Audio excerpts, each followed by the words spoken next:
Hello बच्चों, good evening. कैसे हैं आप लोग? सब बेसब्री से इंतजार कर रहे होंगे इस सेशन का जिसका नाम है quantum mechanical model of atom.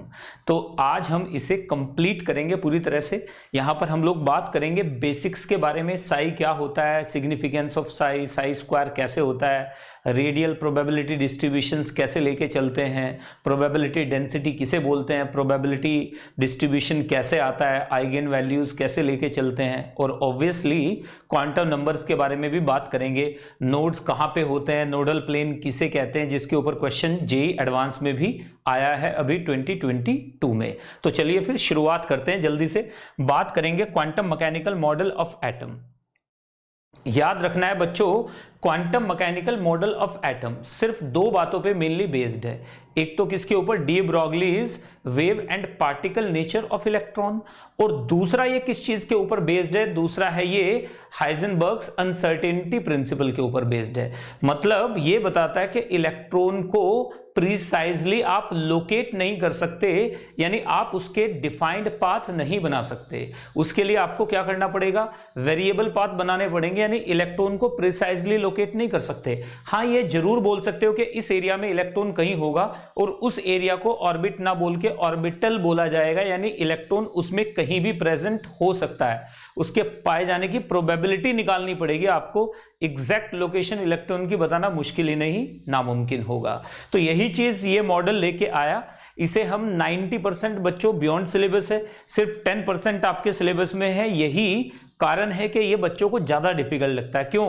क्योंकि 90% इसमें से आपको पढ़ना ही नहीं है। सिर्फ 10% के ऊपर ये सारा गेम चलेगा, और 10% के गेम में ही आप लोगों को पता चलेगा कि इस 10% को कितने बेहतरीन तरीके से आप पढ़ सकते हो। और यकीन मानना, ये बिल्कुल भी डिफिकल्ट नहीं लगेगा आपको। तो चलिए शुरू करते हैं। सबसे पहले मैंने आपको पिछली क्लास में बताया था कि अगर मैं यहां पर ये x एक्सिस लेके चलता हूं, ये y एक्सिस लेके चलता हूं, ध्यान से देखिएगा।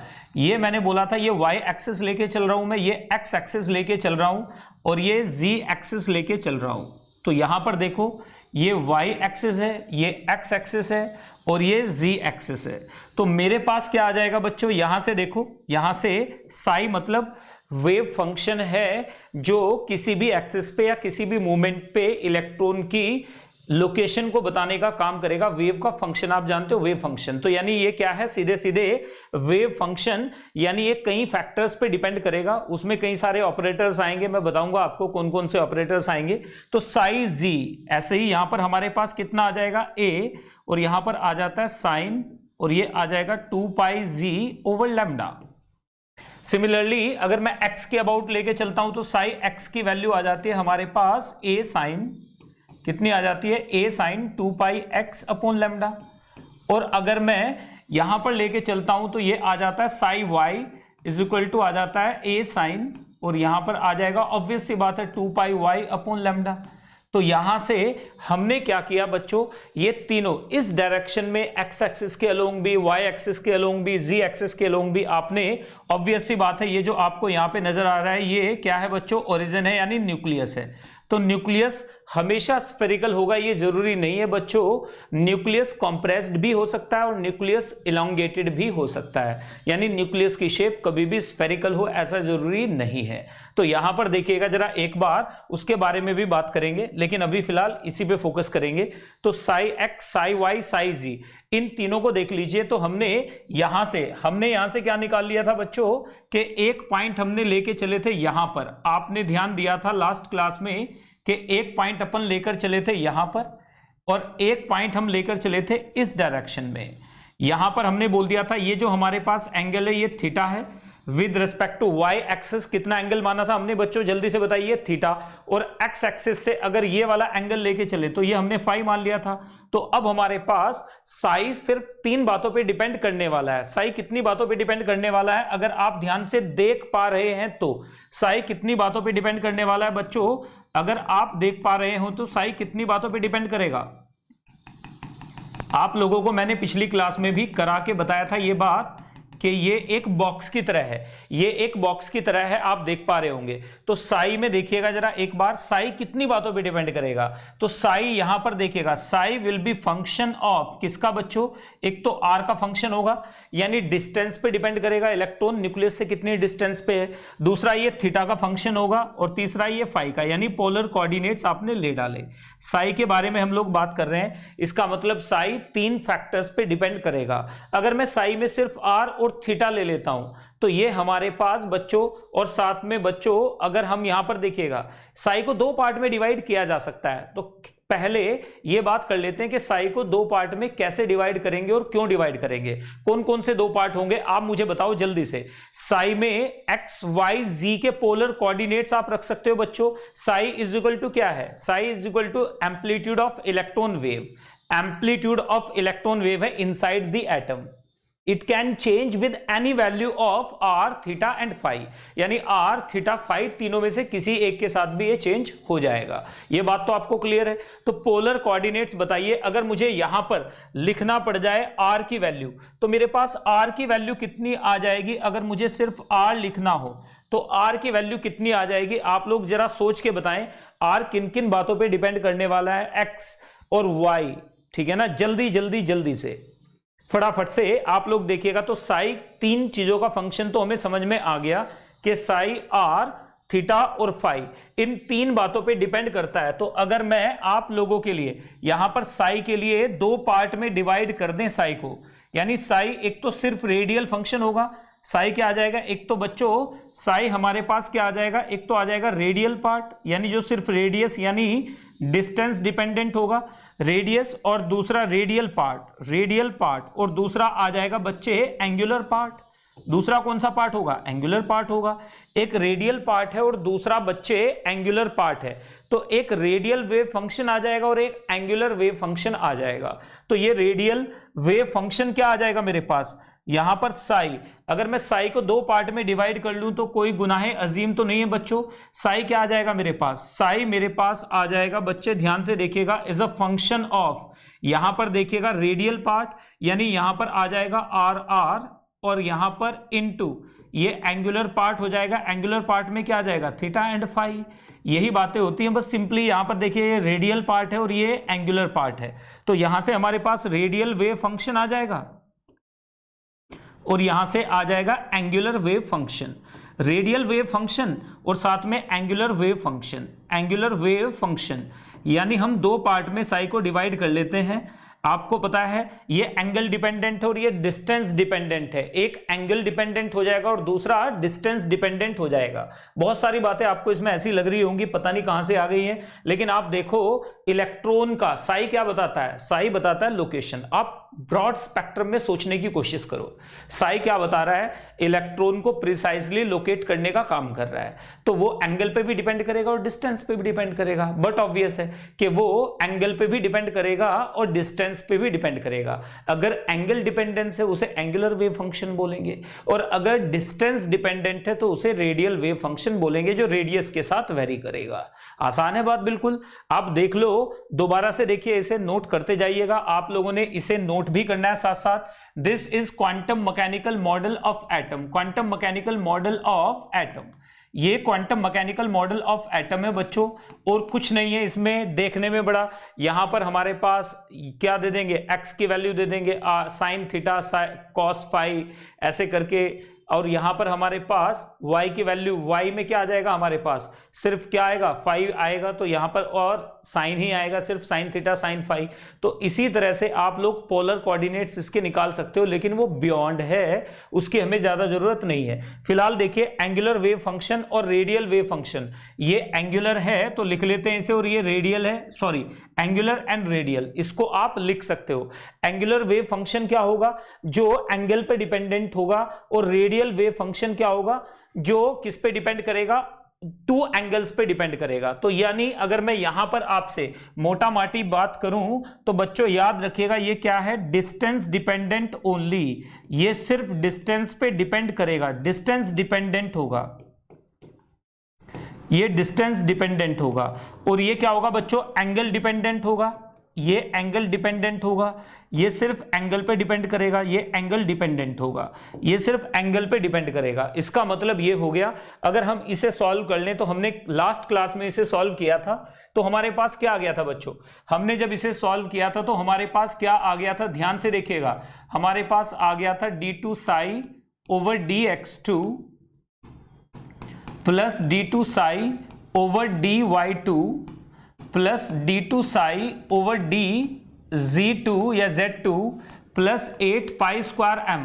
डबल डिफरेंशिएट करोगे दी गई इक्वेशंस को तो ये आ जाएगा 8 pi square m over h square into e minus V psi is equal to 0। This is called, इसे कहा जाता है बच्चों टाइम इंडिपेंडेंट, ये टाइम इंडिपेंडेंट वेव है, श्रोडिंगर्स वेव इक्वेशन है जो टाइम इंडिपेंडेंट है, तो it is time independent Schrodinger's wave equation.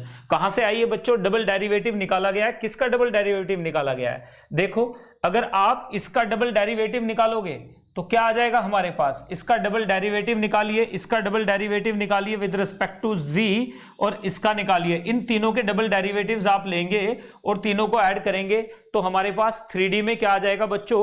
एक इक्वेशन आ जाएगी जिसे बोला जाता है Schrodinger's wave equation. What do we call? That is called Schrodinger's wave equation. अब आपके दिमाग में यह आ रहा होगा कि यहाँ पे m क्या है, यहाँ पे ये मसाला क्या चीज है। तो यहां पर देखोगे जरा एक बार, आपको साफ साफ नजर आ रहा होगा x y z, ये सब क्या है बच्चों? ये हमारे पास x y z, जल्दी से बताइए क्या है?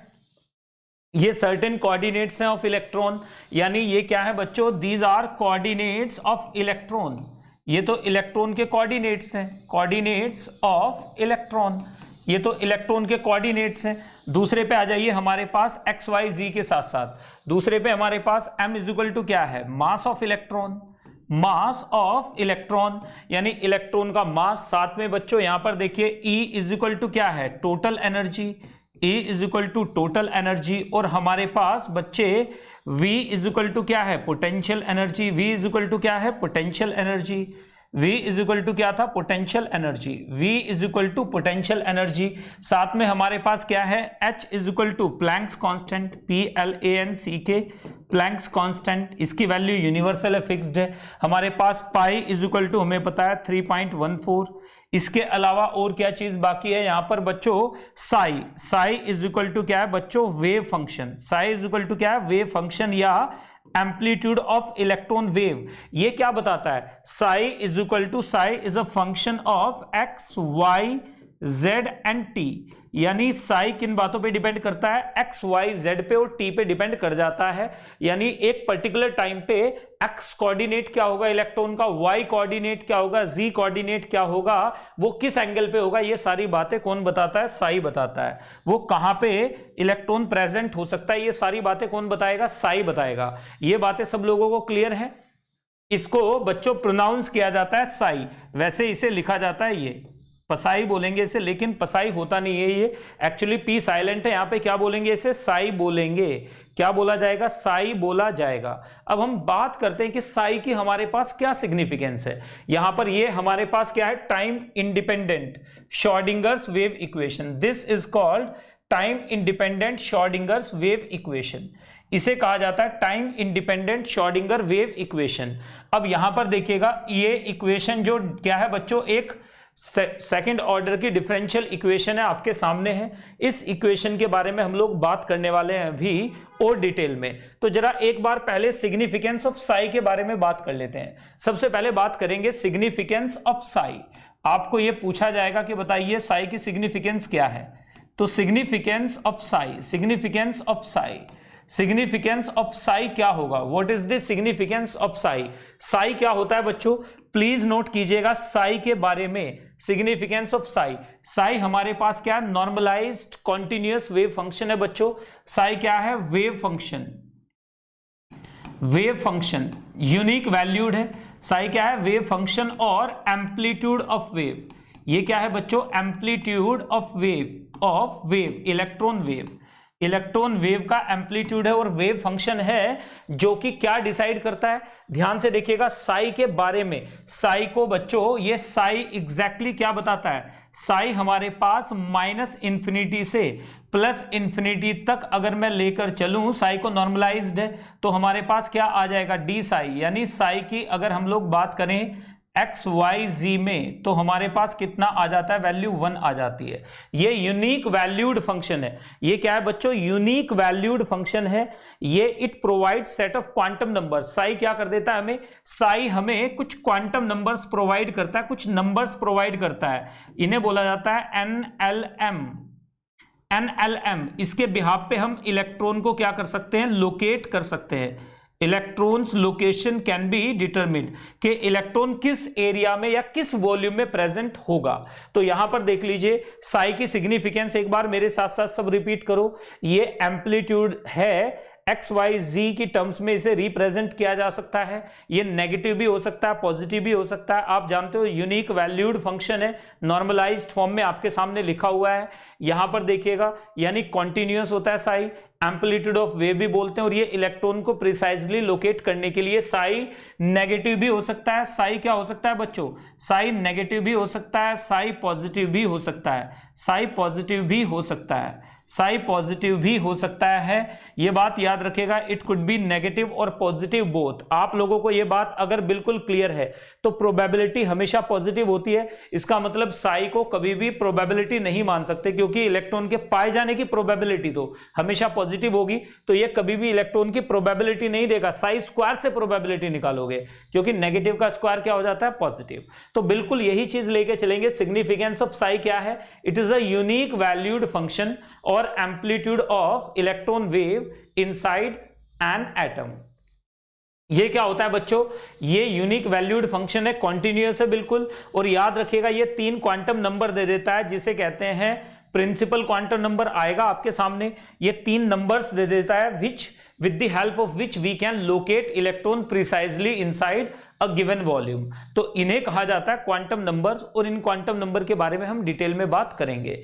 अब बात करते हैं significance of Sai square.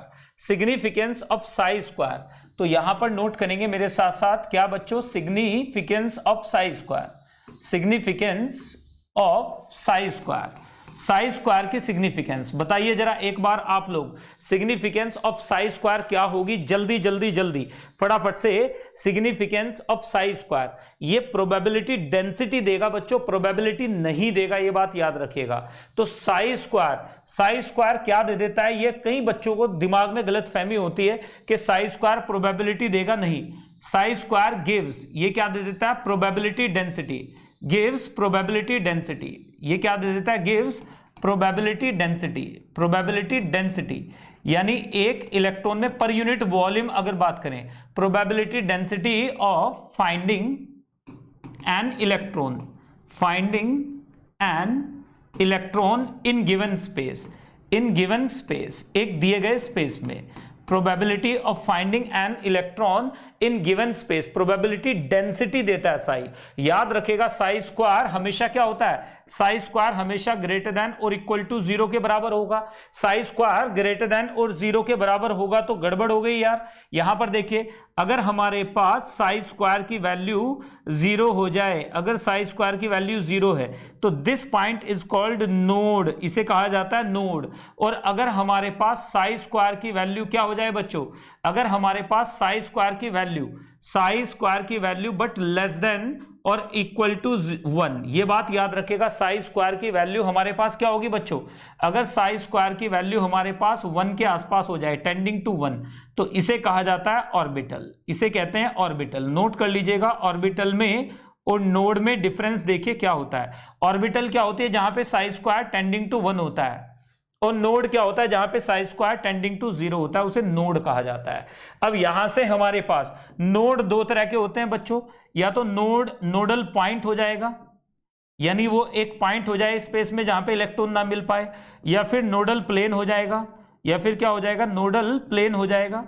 Nodal plane याद रखिएगा, ये हमारे पास जो नोड है ये कई तरह के हो सकते हैं, या तो ये क्या हो जाएंगे, सिमेट्रिकल यानी स्फेरिकल नोड हो सकते हैं, SPHERICAL स्फेरिकल नोड हो सकते हैं, या फिर दूसरा क्या हो सकते हैं, ये एक पर्टिकुलर एंगल पे हो, दूसरे एंगल पे ना हो, इन्हें एंगुलर नोड्स कहा जाता है। तो नोट कीजिएगा जरा एक बार significance of psi. Psi square क्या देता है? ऑर्बिटल दे देता है जहां पर इलेक्ट्रॉन के पाए जाने की प्रोबेबिलिटी मैक्सिमम होगी। तो आप मेरे साथ साथ नोट करते जाइएगा इन चीजों को, इन्हें बच्चों बाद के लिए नहीं रखना है कि हम बाद में नोट कर लेंगे। तो लिखिएगा जल्दी से, it provides the most probable regions inside an atom where electron could be present, जहां पर इलेक्ट्रॉन प्रेजेंट हो सकता है। तो यहां तक बातें जल्दी से आपने नोट कर लिए तो मुझे बताइए कि सर हम नोट कर चुके हैं। तो यहां पर ये 3 अलग अलग कांस्टेंट देता है जिनको हम बोलते हैं N, L and M। Sai square की हेल्प से हम क्या निकाल लेते हैं? 3 अलग अलग कांस्टेंट्स निकाल के लेके आते हैं जिन्हें बोला जाता है N, L एंड M। इन्हें कहा जाता है बच्चों क्वांटम नंबर्स, क्वांटम मैकेनिक्स से निकाले गए नंबर्स। क्वांटम नंबर्स क्या बोलते हैं? इन्हें quantum numbers. These are called quantum numbers. इन्हें क्वांटम नंबर्स कहते हैं जो यहां से निकल के आते हैं। अगर हमारे पास कहीं पे क्या लिखा हुआ है, अगर हमारे पास कहीं साई 420 लिखा हुआ है, अगर हमारे पास कहीं पे साई इज इक्वल टू क्या लिखा हुआ है? 420, इसका मतलब है n की वैल्यू 4 है, l की वैल्यू 2 है और m की वैल्यू क्या है? 0 है। तो NLM, m की वैल्यू 0 है। तो ये इसी ऑर्डर में होगा। साई 420 का मतलब अपना नंबर मत मान बैठिएगा इसे। साई 420 का मतलब सीधे सीधे क्या है बच्चों? साई 420 का मतलब ये है कि यहां पर इलेक्ट्रॉन के पाए जाने की इस रीजन में ये प्रोबेबिलिटी दे देगा जहां पर n की वैल्यू 4 होगी, l की वैल्यू 2 और m की वैल्यू 0। ये NLM क्या होते हैं आज अभी थोड़ी देर बाद मैं इसको डिस्कस आपके साथ करने वाला हूं। तो चलिए जल्दी से, अभी तक अब हमने क्या बात की बच्चों, एक बार फिर से देख लीजिए। अभी हमने क्या बात की है उसी बात को एक बार दोहरा रहा हूं मैं दोबारा से आपके लिए। हमने श्रोडिंगर वेव इक्वेशन लेकर चले, कई सारी बातें आएंगी इसमें, हो सकता है कॉलम मैचिंग में पूछ ले, नीट का और जेई का कोई लेवल नहीं होता है बच्चों, क्या पूछ बैठेंगे आपको, यू नेवर नो कि किस लेवल का क्वेश्चन आपसे पूछा जा सकता है। जेई में, नीट में, अब तो सीयूईटी भी आ गया है, तो सीयूईटी में भी इसके क्वेश्चन हजारों प्रोफेसर्स बनाएंगे, तो पता नहीं कौन सा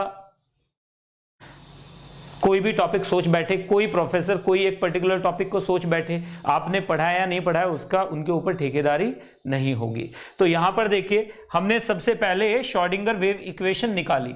श्रोडिंगर वेव इक्वेशन मेरे पास क्या आ गई थी? d2 साई ओवर dx2 और प्लस क्या आ गया था बच्चे? d2 Sai over dy2। ये सारे नोट्स भी आपके साथ बच्चों शेयर करूंगा मैं। d2 साई ओवर dz2 और प्लस क्या आ गया था? 8 pi square m over h square into E minus V psi is equal to 0। ये वैल्यू हमारे पास आ गई थी। अब देखिएगा E minus V psi is equal to 0, ये वैल्यू हमारे पास आ गई थी। हमने क्या किया? हमने इस इक्वेशन को, जो इक्वेशन आपके सामने आई है, जब हमने इस इक्वेशन को सॉल्व किया तो हमारे पास क्या आ गया? इसे जैसे हमने सॉल्व किया, ऑन सॉल्विंग दिस, इसको सिंप्लीफाइंग, सॉल्व करने से पहले क्या करेंगे बच्चों? इसे सिंप्लीफाई करेंगे। ऑन सिंप्लीफाइंग दिस, इसको हमने क्या किया? सिंप्लीफाइंग किया। सिंप्लीफाइंग दिस, इसको हमने सिंप्लीफाई किया। सिंप्लीफाइंग दिस, सिंप्लीफाइंग, ये आई है। On simplifying this we get what? We get what? जल्दी से बताइए। वी गेट क्या आ जाता है हमारे पास? E psi is equal to H psi is equal to आ जाता है एच साई। नोट कर लीजिएगा, ये साई से साई उड़ा मत देना, ये वेव फंक्शन है और यहां पर ऑपरेटर्स हैं। एच को कहा जाता है हैमिल्टोनियन ऑपरेटर। एच को क्या बोलते हैं बच्चों? हम हैमिल्टोनियन ऑपरेटर। ऑपरेटर जैसे प्लस माइनस, जो एडिशन सब्ट्रैक्शन में जो बीच में यूज होते हैं वो भी तो ऑपरेटर्स ही हैं, तो बिल्कुल वैसे ही ये है। तो यहां पर this is simplest form of Schrodinger wave equation, जो आपको एनसीईआरटी में भी दिखेगी। अब देखो हमने क्या किया, यहां से हमने इसे सॉल्व किया। हमने जब इसे सॉल्व किया तो हमारे पास क्या, हमें सॉल्व करना चाहिए इसे, solving it, on solving it, इसको सॉल्व करने के बाद हमारे पास क्या आ गया? हमारे पास आ गया साई। साई को हमने क्या किया बच्चों? साई हमारे पास क्या है? वेव फंक्शन है। साई हमारे पास वेव फंक्शन है। हमने इसे क्या किया? स्क्वायरिंग दिस, हमने इसका स्क्वायर किया। स्क्वायरिंग दिस, जैसे ही हमने स्क्वायर किया तो हमारे पास साई स्क्वायर आ गया। जहां पर हमारे पास साई स्क्वायर 0 है वो आ गया नोट्स और जहां पर हमारे पास साई स्क्वायर क्या है बच्चों 1, वो आ गया ऑर्बिटल। तो देखो जरा कितनी आसान सी बातें हैं ये, लेकिन इन बातों को आपने बिल्कुल इसी वे में पढ़ना है। नोड में फिर हमारे पास आ जाएगा बच्चों, कौन कौन से नोड होंगे, एंगुलर नोड भी हो सकता है और रेडियल नोड भी हो सकता है, यानी रेडियस के अलोंग भी हो सकते हैं और एंगल पे भी हो सकते हैं, एक पर्टिकुलर हो सकता है। न्यूक्लियस से अगर हर डिस्टेंस पे, अगर न्यूक्लियस से आप ऊपर की तरफ r डिस्टेंस गए, नीचे की तरफ r डिस्टेंस गए, लेफ्ट राइट सब जगह r डिस्टेंस पे आपको नोड मिल रहा है तो उसे बोलेंगे स्फेरिकल नोड, क्योंकि वो चारों तरफ है। और अगर न्यूक्लियस से आपको थीटा एंगल पे नोड मिल रहा है और फाई पे नोड नहीं मिल रहा है, इसका मतलब वो एंगल डिपेंडेंट नोड है, यानी डायरेक्शनल नोड है। ऐसे नोड्स को बोला जाता है एंगुलर नोड्स। यानी ये क्या होते हैं, ये डायरेक्शन डिपेंडेंट होते हैं, ये क्या होते हैं, नॉन डायरेक्शनल होते हैं। ये नोड हर डायरेक्शन में आपको मिलेंगे, न्यूक्लियस से इतनी डिस्टेंस पे आप किधर भी निकल जाइए ये नोड आपको मिलेगा ही मिलेगा। लेकिन ये क्या होते हैं, एंगुलर नोड होते हैं। न्यूक्लियस से आप एक एंगल पे जाएंगे तो मिलेंगे, दूसरे एंगल पे ये आपको नहीं मिलेंगे, यानी ये चेंज होते चले जाते हैं। तो चलिए इतनी बातें आप लोग याद रखिएगा। This is Hamiltonian operator. Hamiltonian operator का आपको कोई यूज नहीं है, जेई के सिलेबस में तो बिल्कुल भी यूज नहीं है, नीट के सिलेबस में बिल्कुल भी यूज नहीं है। अब हमने आगे बढ़ना शुरू किया बच्चों, हम सबसे पहले बात करेंगे इनकी। यहां से हमारे पास साई क्या आ जाता है, NLM आ जाता है। तो क्वांटम नंबर्स के बारे में बात करेंगे हम लोग कि क्वांटम नंबर्स क्या होते हैं, उसके बाद हम आएंगे वापस नोड्स के ऊपर। तो क्वांटम नंबर्स एक बार डिसाइड करते हैं जल्दी से कि क्वांटम नंबर्स क्या है, फिर हम नोड्स की तरफ बढ़ जाएंगे। तो जल्दी से बताइए क्वांटम नंबर्स क्या होते हैं, आप लोग सोचिए और मुझे बताइए। QUANTUM क्वांटम नंबर्स, ये इसी का पार्ट है बच्चों। क्वांटम नंबर्स, ये कौन से क्वांटम नंबर्स होते हैं, इनका क्या मतलब होता है, what is the meaning of these quantum numbers, in quantum numbers का मतलब क्या है। आप लोगों को बातें बिल्कुल क्लियर है, इन क्वांटम नंबर्स का हमारे पास मतलब क्या होगा, आप समझ पा रहे हैं ना। क्वांटम नंबर कहां से आए, where have they come from, ये एग्जैक्टली क्वांटम नंबर्स होते क्या चीज हैं, हमें इनकी जरूरत क्या है। तो किसी भी इलेक्ट्रॉन को न्यूक्लियस के आसपास, आजू बाजू, ऊपर नीचे, दाएं बाएं, इलेक्ट्रॉन को लोकेट करने के लिए हमें सर्टेन नंबर्स की जरूरत पड़ती है। जैसे मैं आपको बोलूं भाई आप दिल्ली के किसी स्कूल में पढ़ते हो, फॉर एग्जांपल कोई भी स्कूल है, आप अपनी सिटी का कोई स्कूल ले लीजिए, फॉर दैट मैटर आप कोई भी स्कूल ले लीजिएगा, तो उसमें आप पढ़ते हैं। अगर कोई भी मैं दिल्ली का एग्जांपल लेके चल रहा हूं, सपोज DPS RK पुरम में आपका कोई भाई बंधु, ठीक है ना, या दोस्तनी पढ़ती है, ठीक है। अब हुआ ये कि आप बाहर से मिलने आ रहे हो, आप दिल्ली में जैसे ही सिंगू बॉर्डर पे पहुंचे, वहां पे लिखा हुआ है वेलकम टू दिल्ली, आप वहां पे उतर गए, उतर के आपने देखा भाई दिल्ली तो आ गया, उतर के पूछने लगे रिक्शा वाले से, भाई मुझे तो मोहिनी से मिलना है। अब वो बोले लो भाई एक और पागल आ गया दिल्ली में, तो पहले ही फुल है। लेकिन कुछ लोग बोले अच्छा को भाई बताइए मोहिनी कौन, कहाँ की मोहिनी, कौन सी मोहिनी, किसकी मोहिनी। तो उन्होंने तब आपने बताया कि जी DPS RK पुरम में, तो पूरा दिल्ली क्या है, एक एटम है जिसके अंदर हजारों मोहिनी हो सकती है। समझ गए आप बात को। तो दिल्ली क्या है, एक एटम है, बहुत बड़ा एरिया है जहां पर प्रोबेबिलिटी यानी मोहिनी को ढूंढना मुश्किल ही नहीं नामुमकिन होगा। जब तक आपके पास कोई डिटेल ना हो मोहिनी की, आप मोहिनी को नहीं ढूंढ पाएंगे। अब हमने क्या किया, आपने जैसे बोला DPS RK पुरम, तो आपको अब शेल मिल गई, यानी अब आपने पूरे दिल्ली में नहीं ढूंढना है, आपने सिर्फ DPS RK पुरम में ढूंढना है मोहिनी को। हो गया। अब हमें पता चल गया, आप DPS RK पुरम के गेट पे पहुंचे और जाकर जो गेट पे सिक्योरिटी गार्ड था उससे बोले कि मुझे मोहिनी से मिलना है। बोले लो एक और पागल आ गया है यहाँ पे, ये तो पहले ही हाउसफुल था। लेकिन वो बोले अच्छा भाई कौन मोहिनी, बोले जी मुझे तो क्लास 11th में मोहिनी है उससे मिलना है। तो जैसे ही क्लास 11th आपने बोला, आपको क्या मिल गया, सब शेल मिल गया। अब आपको पूरा स्कूल नहीं ढूंढना है, क्योंकि स्कूल क्या है, शेल, उसके अंदर हजारों सब शेल हो सकती हैं। जैसे एक शेल के अंदर हजारों सब शेल होती हैं, ठीक वैसे ही जैसे कि किसी एक स्कूल के अंदर बहुत सारी क्लासेस हो सकती हैं, बहुत सारे रूम्स हो सकते हैं, तो बिल्कुल वैसे ही एक शेल के अंदर ढेर सारी सब शेल्स होती है। तो अब आप 11th क्लास के वहां पे पहुंचे और जाके पूछा टीचर से हमें मोहिनी से मिलना है। टीचर ने बोला भाई कौन सा सेक्शन, जैसे आपने सेक्शन बताया ऑर्बिटल आ गई। अब आप जाकर क्या हुआ बच्चों, आपने बोला सेक्शन बी में मोहिनी है, मिलना है, तो सेक्शन बी के गेट के बाहर आप खड़े हो गए तो पता चल गया कि भाई मोहिनी इसी रूम के अंदर कहीं है, यानी उस रूम के अंदर probability of finding Mohini is maximum. तो वो छोटे से छोटा एरिया है पूरे दिल्ली के अंदर जहां पर मोहिनी के पाए जाने की प्रोबेबिलिटी मैक्सिमम है। तो हमें सबसे पहले जो स्कूल है वो क्या है, शेल, वो बताता है principal quantum number. Principal quantum number tells about the largest area where probability of finding electron is maximum, और उसके बाद उसे सब डिवाइड करता है सबशेल एंड ऑर्बिटल। ऑर्बिटल क्या होता है, सबसे छोटा एरिया जहां पे इलेक्ट्रॉन मिल सकता है, और सबशेल क्या होता है, उससे बड़ा। एक सबशेल के अंदर ढेर सारी ऑर्बिटल हो सकती हैं, ठीक वैसे ही जैसे एक क्लास के अंदर ढेर सारे सेक्शंस हो सकते हैं, ABCDEFGHIJK LMNOP, तो ऐसे सेक्शंस आप लोगों को अच्छे से मालूम है। तो यहां पे क्वांटम नंबर्स, तो क्वांटम नंबर्स क्या होते हैं, दोज नंबर्स, याद रखिएगा, नंबर्स NUMBER, ये बात आपको समझ में आ गई। नंबर्स डेराइव्ड फ्रॉम, कहां से डेराइव किए गए हैं, derived from quantum mechanics. Numbers derived from quantum mechanics, जो श्रोडिंगर वेव इक्वेशन से निकल के आए हैं।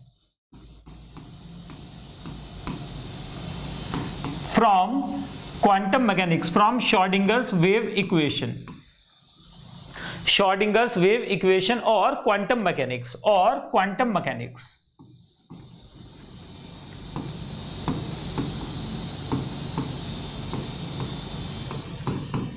which help in locating electron precisely inside given space, which help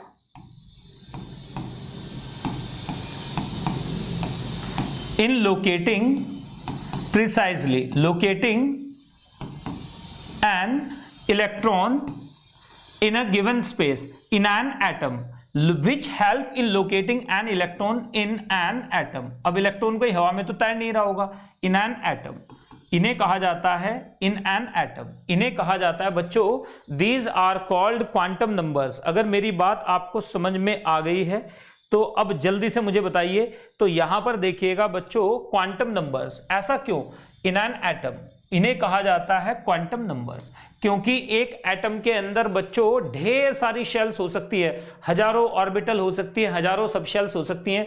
electron कहां पे होगा ये कौन बताएगा, ये बताएगा क्वांटम नंबर्स। तो एक बार फिर से सुन लीजिए, an atom contains large number of shells and सब shells, and it will be really difficult to exactly precisely locate electron inside that atom without the help of quantum numbers. तो quantum numbers actually क्या है, ये parameters होते हैं which are expressed in terms of different, याद रखिएगा, जो ये क्या होते हैं, क्वांटम नंबर्स हैं, एक नंबर्स हैं, सिंपल नंबर है 1 2 3 4 -1 वगैरह वगैरह, जो किससे निकाले गए हैं, श्रोडिंगर वेव इक्वेशन की हेल्प से निकाले गए हैं, जो इलेक्ट्रॉन की लोकेशन को पोलर कोऑर्डिनेट्स की फॉर्म में प्रॉपर्ली बता पाते हैं। तो ऐसे नंबर्स को बोला जाता है क्वांटम नंबर्स। तो क्वांटम नंबर हमारे पास क्या है बच्चों, जरा बताइए कितने टाइप के क्वांटम नंबर्स हैं हमारे पास। सबसे पहला क्वांटम नंबर हमारे पास है प्रिंसिपल क्वांटम नंबर। सबसे पहले हमारे पास कौन सा नंबर है, PRINCIPAL, प्रिंसिपल क्वांटम नंबर। सबसे पहला क्वांटम नंबर कौन सा है हमारे पास, प्रिंसिपल क्वांटम नंबर। दूसरा हमारे पास कौन सा क्वांटम नंबर है, एजीमुथल क्वांटम नंबर। दूसरा हमारे पास क्या आ जाता है, एजीमुथल, इसे सब्सिडियरी क्वांटम नंबर भी कहा जाता है, एजीमुथल क्वांटम नंबर, एल से डिनोट किया जाता है, ये एन से। तीसरा हमारे पास क्वांटम नंबर है जो क्वांटम मैकेनिक्स से निकल के आया है, that is called magnetic quantum number, ये ऑर्बिटल से ज्यादा कंसर्न्ड है, मैग्नेटिक क्वांटम नंबर, एम से डिनोट किया जाता है। और लास्ट जो क्वांटम मैकेनिक्स से नहीं आया है बच्चों, ये अलग ही, किससे, जीमन ने निकाला था इसको, इसे का याद रखिएगा, जीमन ने मैग्नेटिक क्वांटम नंबर निकाला था। स्पिन क्वांटम नंबर पे आ जाते हैं, एक आ जाता है हमारे पास spin quantum number, quantum number, spin quantum number, इसे डिनोट किया जाता है एस से या एमएस से, spin quantum number, spin quantum number. तो यानी याद रखिएगा ये तीन कहां से आए हैं, ये 3 क्वांटम मैकेनिक्स से आए हैं, ये अलग से डराइव किया गया बच्चों by taking spin factors into account. जो क्लासिकल एनालॉग्स हैं स्पिन के साथ जुड़े हुए, उनको अकाउंट में लेने के बाद स्पिन क्वांटम नंबर को डराइव किया गया है। तो पॉली ने इसको डराइव किया था। तो ये सारी चीजें अभी हमें पढ़नी है। तो कितने क्वांटम नंबर्स होते हैं जल्दी से बताइएगा। यहां पर देखिएगा तो क्वांटम नंबर्स क्या है, with the help of which we have, तो एक बार फिर से सुन लीजिएगा, those numbers, quantum numbers are defined as those numbers with the help of which we can define, और हम इलेक्ट्रॉन के बारे में सब कुछ बता सकते हैं एक एटम के अंदर। इलेक्ट्रॉन के बारे में बहुत सारा आइडिया लग जाता है कि इलेक्ट्रॉन किस रीजन में लाई करेगा, कहां पे लाई करेगा, कैसे बिहेव कर रहा होगा, वो स्फेरिकली घूम रहा होगा, वो ऐसे ऐसे होगा, या वो पी ऑर्बिटल में डंबल में जा रहा होगा, या वो डबल डंबल में जा रहा होगा। ये सारी बातें आपको पता चल जाती हैं। लोकेशन बता देते हैं, ये एनर्जी बता देते हैं, ये ऑर्बिटल बता देते हैं, और न्यूक्लियस से डिस्टेंस बता देते हैं। ये क्वांटम नंबर सारी बातें बता सकते हैं। यानी ये जो क्वांटम नंबर्स हैं, ये जो क्वांटम नंबर्स आप देख रहे हो, ये क्या बता देते हैं, एनर्जी सबसे पहले बताते हैं, किसी भी इलेक्ट्रॉन की एनर्जी बता देंगे, साथ में लोकेशन बता देंगे, लोकेशन बता देंगे, डिस्टेंस बता देंगे इलेक्ट्रॉन की न्यूक्लियस से, प्रोबेबल डिस्टेंस कितनी हो सकती है, एटसेट्रा। ये सारी चीजें कौन बता सकता है, क्वांटम नंबर्स बता सकते हैं। इन्हें कहा जाता है क्वांटम नंबर्स। आपके सामने है, बिल्कुल इजी पीजी लेमन स्क्वीजी। जल्दी से बताइए। तो प्रिंसिपल क्वांटम नंबर की तरफ हम लोग बढ़ेंगे। पहले आप लोग इसे जल्दी से नोट कर लीजिएगा, मुझे बताएं, मैं तब तक पानी जरा ग्रहण कर लेता हूं। जल्दी से आप मुझे बताएंगे, ये सारी बातें आप लोगों को बिल्कुल क्लियर है। तो ये एक्चुअल में क्या है, हम कई बार बोल देते हैं कि these are address of electron. जैसे आपके एड्रेस में पिन कोड की जरूरत होती है, आपका फ्लैट नंबर या हाउस नंबर, कौन से डिस्ट्रिक्ट में आप रहते हैं, पोस्ट ऑफिस कहां पड़ता है, ये सारी चीजें आपको बतानी होती हैं। वैसे ही इलेक्ट्रॉन को लोकेट करने के लिए उसके क्वांटम नंबर्स की जरूरत हमें पड़ती है। तो अब जरा एक बार क्वांटम नंबर्स के बारे में, पहले प्रिंसिपल क्वांटम नंबर को कंप्लीट करेंगे। मजा आए तो बच्चों बताना मुझे, जरा एक बार ध्यान से देखिएगा। अब हम लोग बात करेंगे प्रिंसिपल क्वांटम नंबर के बारे में। हेडिंग डाल लीजिए, principal quantum number, PRINCIPAL, principal quantum number. तो प्रिंसिपल क्वांटम नंबर एक्चुअल में क्या होता है, प्रिंसिपल क्वांटम नंबर क्या होता है, it describes the average distance of an electron from the nucleus. ये न्यूक्लियस से इलेक्ट्रॉन के एवरेज डिस्टेंस को डिफाइन करता है बच्चों, इट डिस्क्राइब कर देता है। तो यहां पर देखिएगा, it describes the most probable average distance. ये क्या, it describes, DESCRIBES, describes the average distance of an electron from the nucleus, nucleus से एक एवरेज डिस्टेंस बताता है कि इलेक्ट्रॉन कहां पे प्रेजेंट हो सकता है। इलेक्ट्रॉन कहां पे प्रेजेंट हो सकता है, तो यहां पर देखिएगा, ये डिस्टेंस को एक्चुअल में बता देता है। n क्या होता है हमारे पास, it is denoted by n।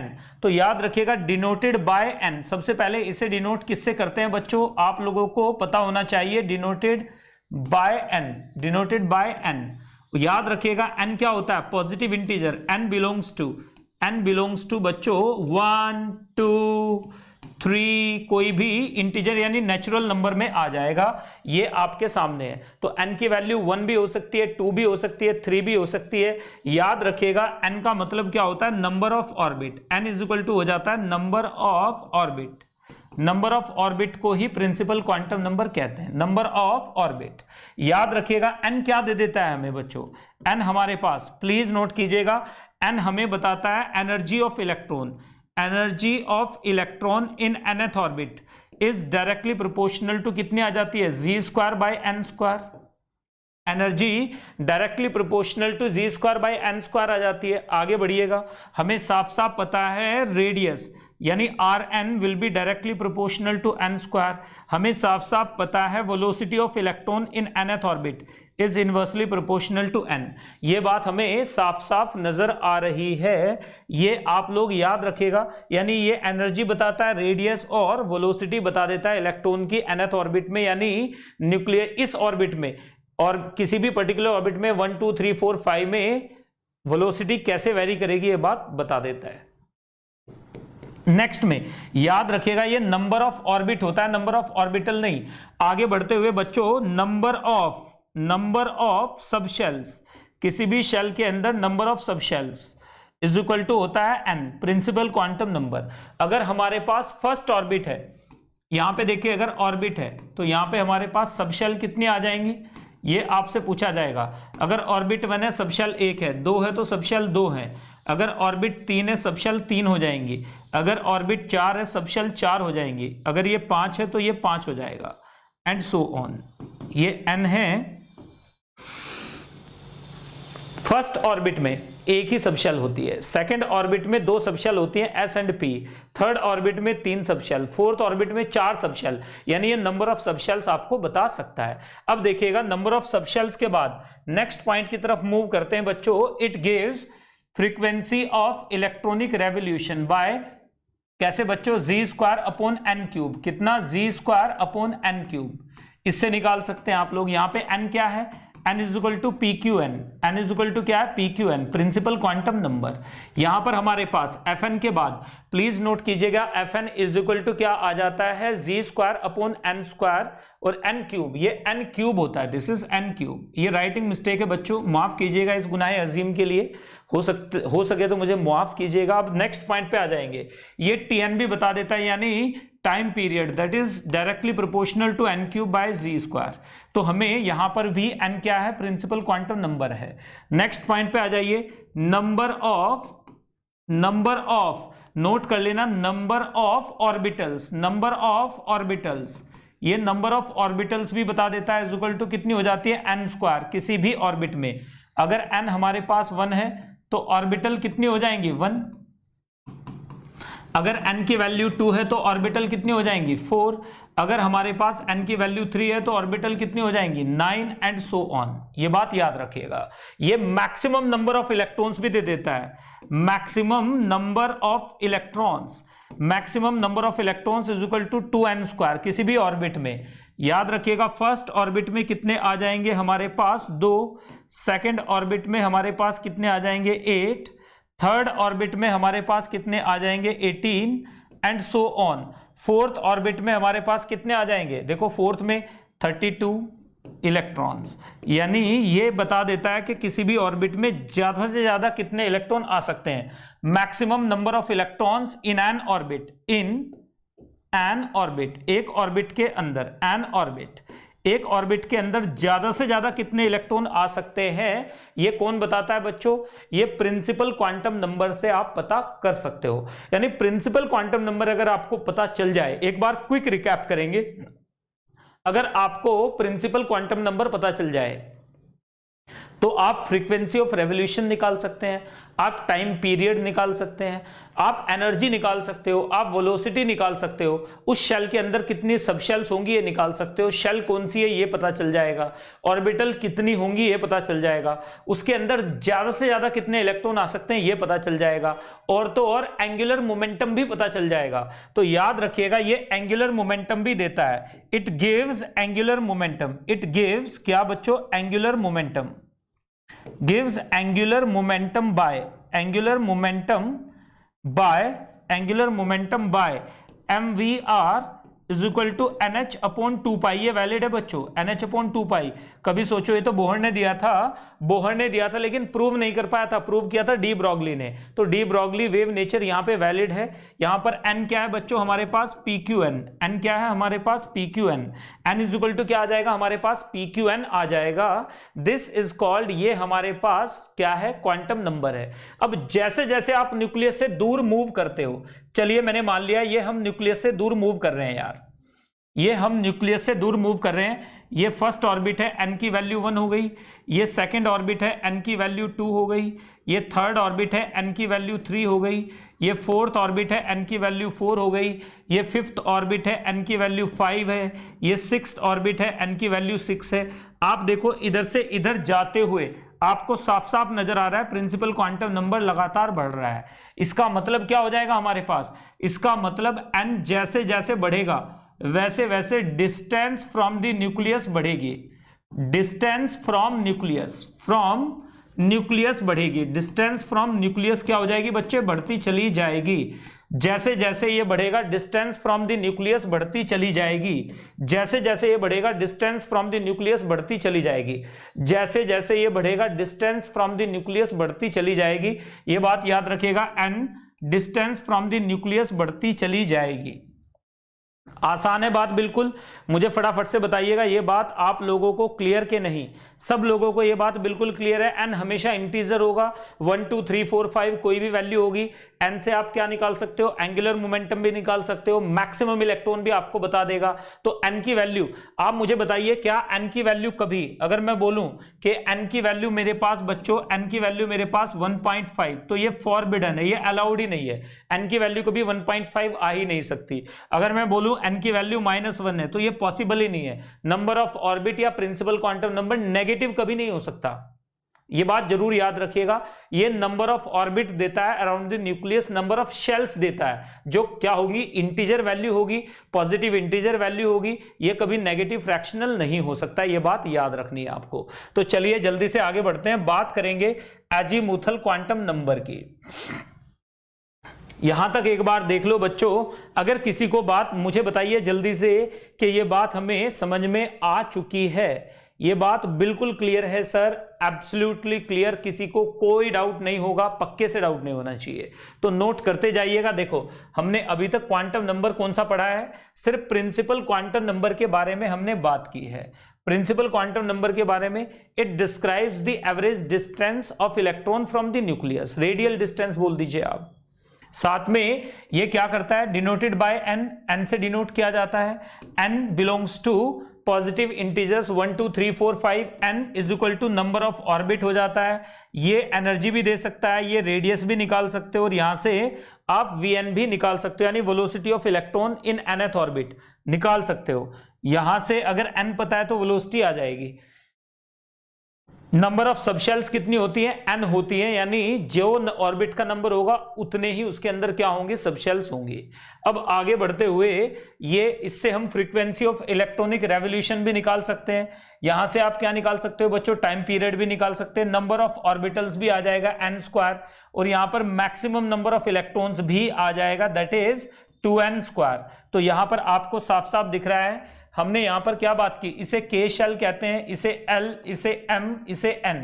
तो K L M N O P Q R S T आप अच्छे से जानते हो।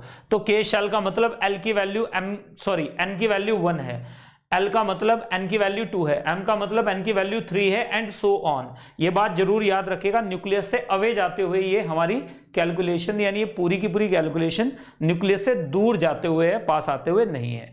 अब हम जल्दी से आगे बढ़ेंगे, बात करेंगे इसके आगे की। Let's talk about azimuthal quantum number. Azimuthal, और इसे क्या कहा जाता है, एंगुलर क्वांटम नंबर भी कहा जाता है, क्योंकि ये एंगुलर नोट्स ये देता है। तो नोट कर लीजिएगा एजीमुथल, और इसका दूसरा नाम क्या है बच्चों, एजीमुथल, इसे एजीमुथल MUTHAL एजीमुथल और एंगुलर क्वांटम नंबर कहते हैं, और एंगुलर क्वांटम नंबर कहते हैं, एंगुलर क्वांटम नंबर कहते हैं। एजीमुथल और एंगुलर क्वांटम नंबर कहा जाता है। एंगुलर के अलावा इसे सब्सिडियरी क्वांटम नंबर भी कहा जाता है। तो एजीमुथल ये क्या करता है, अब देखो हमें ऑर्बिट तो मिल गई, उस ऑर्बिट के अंदर कितने सेक्शंस हैं, कितने क्लासेस हैं, कितने पार्टीशंस पॉसिबल हैं, ये बताता है हमारे पास एल। तो एल को थोड़ा ध्यान से पढ़ना, एल खतरनाक होता है बच्चों। It gives number of subshells in a particular orbit, याद रखेगा, इट डिनोट्स या it gives number of subshells, gives number of subshells in an orbit, एक ऑर्बिट के अंदर कितनी सबशेल्स होंगी ये बताता है हमारे पास एल। तो यहां पर देखिएगा बच्चों, और याद रखना है ये बात हर सबशेल के लिए, यहां पर हर सबशेल के लिए एल की वैल्यू फिक्स होती है, एन पे डिपेंड नहीं करेगी, वो फिक्स रहेगी, मैक्स डिपेंड करेगा, उसके अलावा कुछ नहीं। इधर देखिएगा, यहां पर हमारे पास अगर मैं बोल दूं मेरे पास एन की वैल्यू, अगर यहां पर for a given value of, अगर मैं एक वैल्यू लेकर चल रहा हूं बच्चों, तो ये क्या दे रहा है, it gives number of subshells in available orbit, in an orbit, एक ऑर्बिट के अंदर नंबर ऑफ सबशेल्स बताता है, यानी कितने उसके अंदर क्लासेस हैं, एक स्कूल के अंदर कितनी क्लासेस हैं ये बताता है।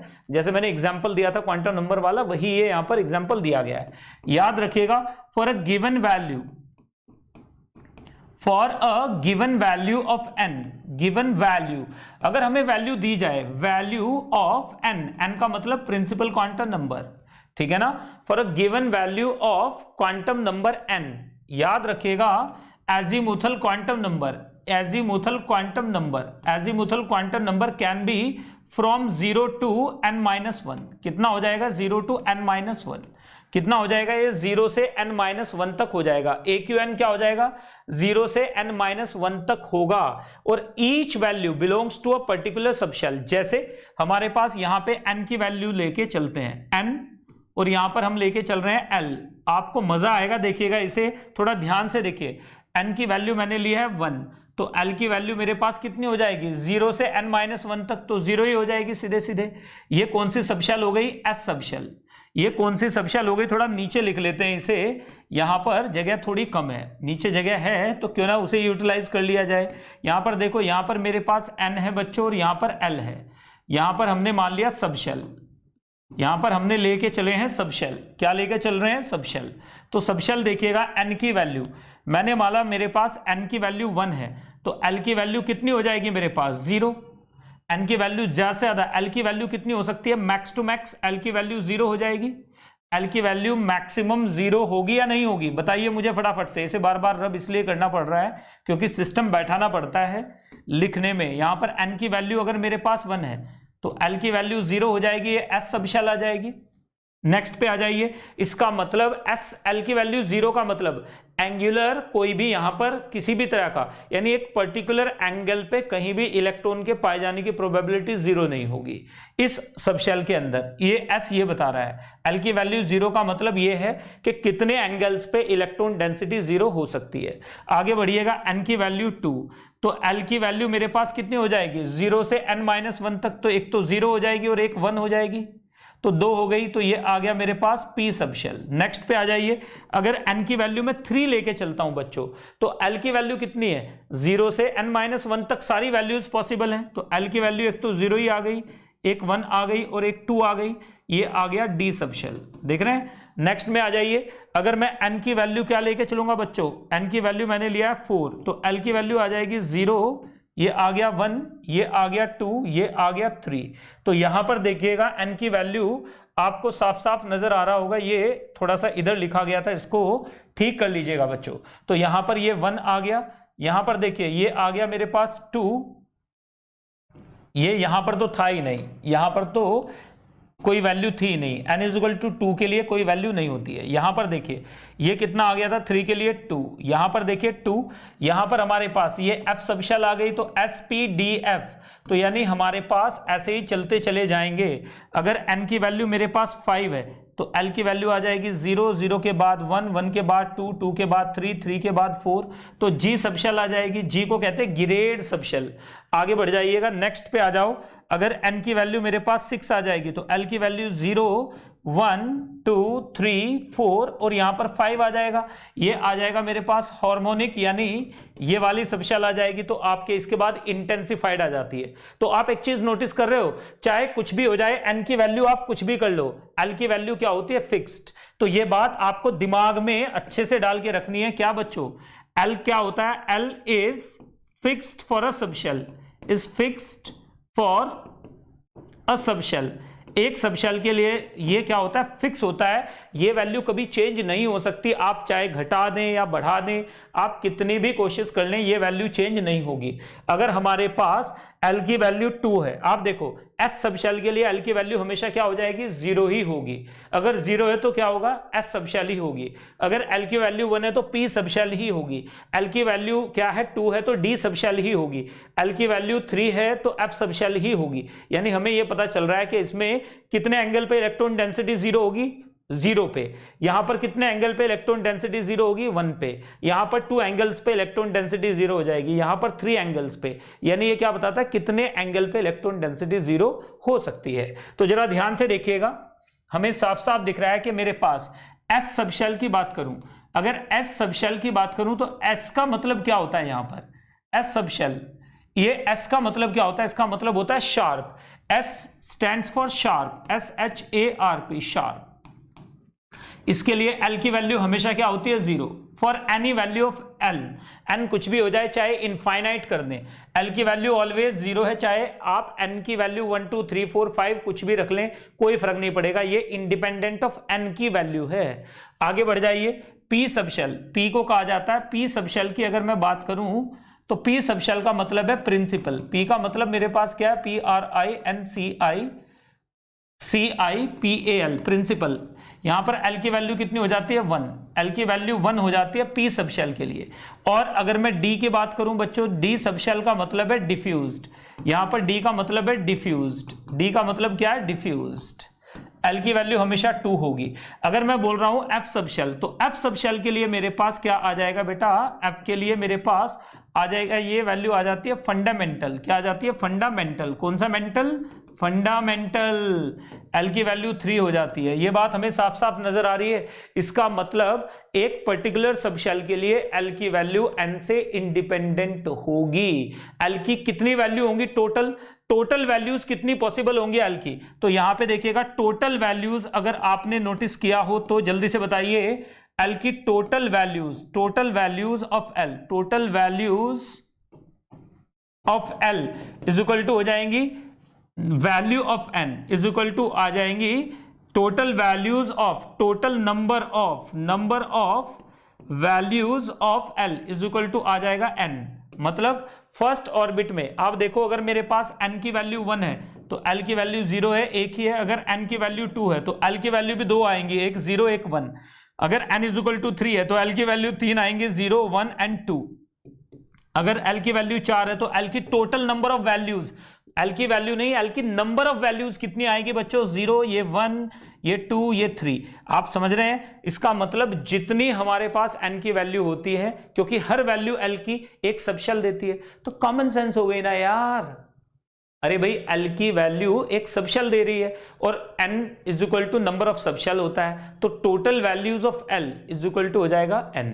अगर 5 है n की वैल्यू तो टोटल सबशेल्स कितनी होंगी? 5। अगर 6 है तो टोटल सबशेल्स कितनी होंगी? 6। उनमें से कितनी आपको पढ़नी है? सिर्फ 4। SPDF, sharp, principal, diffused and fundamental. इसके अलावा कोई वैल्यू आपको नहीं पढ़नी है। चलिए जल्दी से आगे बढ़ते हैं। अब बात करेंगे एल के लिए। एल को थोड़ा सा और इलैबोरेट कर लेते हैं। एल के बारे में आप क्या जानते हो? और आप देखो, ध्यान से देखना, एल की वैल्यू के लिए अगर मैं बात करूं बच्चों, it gives orbital angular momentum. ये क्या दे देता है बच्चों? Orbital angular momentum. यहां पर हमारे पास क्या आ जाता है? ये दे देता है orbital angular momentum. Orbital angular momentum, orbital angular momentum, orbital angular momentum, इसे क्या कहा जाता है? LL। This is equal to under root of L into L plus 1 h/2π। This is the value. ये वैल्यू आ जाती है ऑर्बिटल एंगुलर मोमेंटम की। बताइए जल्दी से, ये बात आप लोगों को मालूम है ना? ऑर्बिटल एंगुलर मोमेंटम की वैल्यू कितनी आ जाती है? L into L plus 1 h/2π। Orbital angular momentum. n हमारे पास क्या है? L हमें पता है फिक्स है। L की वैल्यू हमें पता है फिक्स है भाई। L की वैल्यू तो हमें पता है फिक्स है। S के लिए L की वैल्यू कितनी हो जाएगी? L is equal to 0। तो हमारे पास L फॉर S सबशेल कितना हो जाएगा? 0। अगर मैं किसके लिए L की वैल्यू 1, तो हमारे पास आ जाएगा LL for P subshell, that is कितना आ जाएगा? अंडर रूट ऑफ, ये 1 है तो 1 रखोगे तो 1 इंटू 1 प्लस 1, तो ये आ जाएगा हमारे पास √2 h/2π। हमारे पास अगर मैं D के लिए बात करूं तो D के लिए L की वैल्यू 2 आ जाती है, तो यहां पे LL यानी angular momentum, orbital angular momentum for D orbital √6 h/2π आ जाएगा। सिमिलरली अगर मैं F के लिए बात करूं, अगर मैंने F के लिए बात किया है तो L की वैल्यू 3 के लिए मेरे पास LL फॉर F सबशेल कितना आ जाएगा बच्चों? यानी angular momentum, orbital angular momentum आ जाएगा 3 और यहां पर 4, तो ये अंडर रूट कितना आ जाएगा बच्चों? 4 12, तो ये अंडर रूट 12 h/2π आ जाएगा। तो यानी टोटल ऑर्बिटल एंगुलर मोमेंटम भी आपसे पूछा जा सकता है, नंबर ऑफ इलेक्ट्रॉन से मल्टीप्लाई करके आप निकाल सकते हो। तो यहां पर देख लीजिए, ये हमारे पास क्या देता है, ऑर्बिटल एंगुलर मोमेंटम। अब ये ऑर्बिटल एंगुलर मोमेंटम क्यों आया, इलेक्ट्रॉन जब न्यूक्लियस के अराउंड ऐसे ऐसे घूम रहा है, तो वो क्या कर रहा है बच्चों, वो ऐसे ऐसे घूमते हुए ऐसे ऐसे ऐसे ऐसे ऐसे ऐसे ऐसे ऐसे मूव कर रहा है, आप समझ रहे हैं।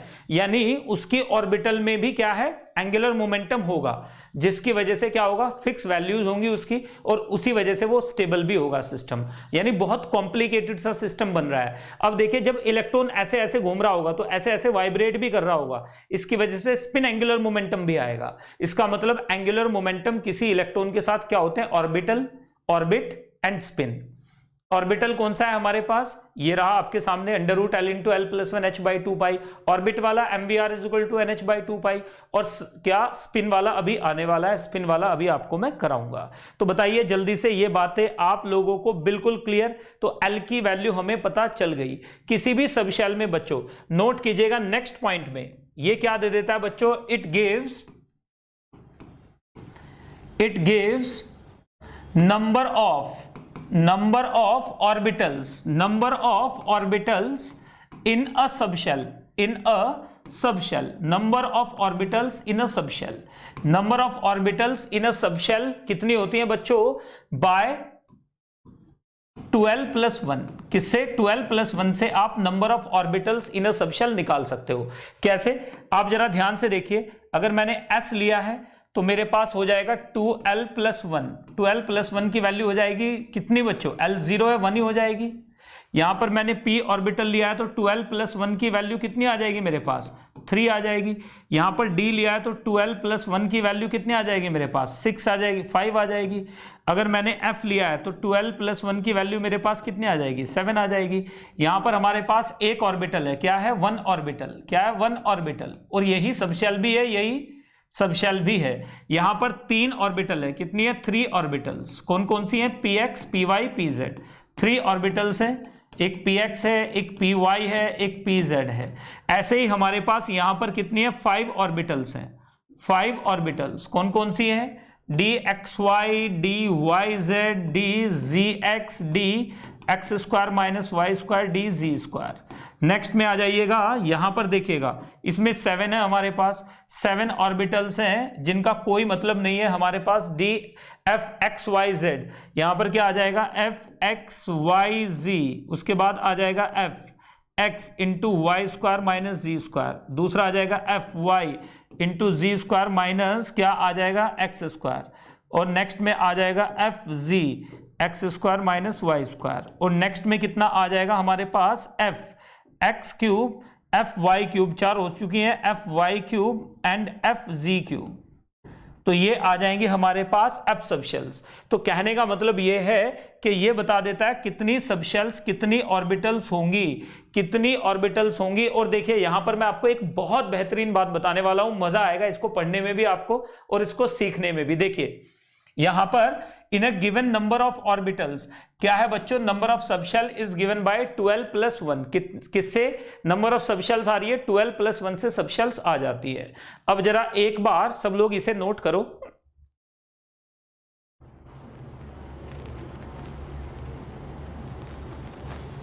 चलिएगा इधर देखिएगा, थोड़ा सा पेन है बच्चों। तो यहां पर अब जल्दी से आगे बढ़ते हुए, इट गिव्स, नेक्स्ट में, maximum number of electrons in a subshell, किसी भी सबशेल के अंदर = होता है 2l + 1 × 2, 2l + 1 × 2। तो नोट कर लीजिएगा, जैसे s सबशेल में लेके चलिएगा, कितने इलेक्ट्रॉन हो जाएंगे, 2 इलेक्ट्रॉन ज्यादा से ज्यादा आ सकते हैं। p सबशेल में कितने आ सकते हैं, ज्यादा से ज्यादा 6 इलेक्ट्रॉन आ सकते हैं। डी सबशेल में ज्यादा से ज्यादा कितने इलेक्ट्रॉन आ सकते हैं, 10 इलेक्ट्रॉन्स आ सकते हैं।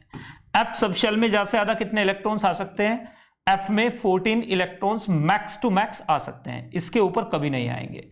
नोट कर लीजिएगा 14 मैक्स, इसका मतलब ये हो गया ये मैक्सिमम है, मैक्सिमम इलेक्ट्रॉन्स। इसका मतलब क्या हो गया, इसका मतलब कोई भी शेल ले लीजिए आप, हमारे पास क्या हो जाएगा, यहां पर देखिए किसी भी सबशेल को लिखेंगे कैसे, किसी भी सब शेल को लिखेंगे यहाँ पे n, यहाँ पे लिखा जाएगा सब शेल, यहाँ पे क्या लिखा जाएगा बच्चों, सब शेल लिखा जाएगा, और यहाँ पर लिखा जाएगा सब शेल, और उसके साथ में प्लीज नोट कर लीजिएगा यहाँ पे लिखा जाएगा number of electrons, number of electrons, number of electrons, या इसे ऐसे भी लिख सकते हो n इंटू एल, और l के साथ में क्या लिख दोगे, इलेक्ट्रॉन्स। तो नोट कर लीजिएगा, अगर l हमें पता है तो सब शेल पता है, फिक्स है बिल्कुल, तो चाहे आप इसे ऐसे लिख लो या ऐसे लिख लो।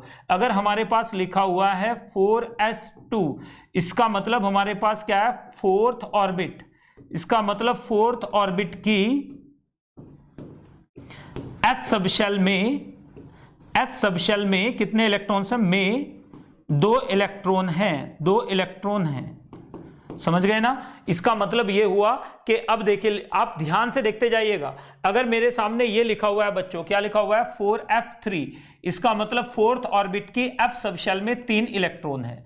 इसका मतलब फोर्थ ऑर्बिट की एफ सबशेल, यानी ऑर्बिट कौन सी हो जाएगी हमारे पास, ऑर्बिट कौन सी है, अगर ऑर्बिट बोलेंगे फोर्थ, सबशेल कौन सी हो जाएगी, सबशेल हमारे पास आ जाएगी F, हमारे पास सबशेल F है, और नंबर ऑफ इलेक्ट्रॉन्स कितने हैं इसमें, नंबर ऑफ इलेक्ट्रॉन्स कितने हैं बच्चों, 3। मतलब ये कंफ्यूज, आप अपना कन्फ्यूज मत कर लेना, इसमें बहुत आसान सी चीज है ये।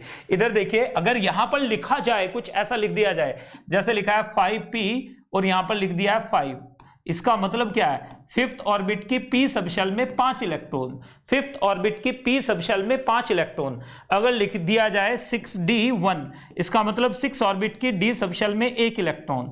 अगर लिख दिया जाए 7s0, इसका मतलब 7th ऑर्बिट की s सबशेल में 0 इलेक्ट्रॉन।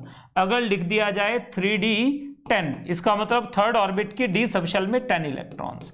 समझ गए ना। तो लिखने का तरीका क्या होता है, लिखने का तरीका होता है n के बाद लिखा जाता है सबशेल, उसके बाद मैं लास्ट लिख रहा हूं, उसके बाद यहां पर उसके ऊपर लिख दिया जाता है नंबर ऑफ इलेक्ट्रॉन्स।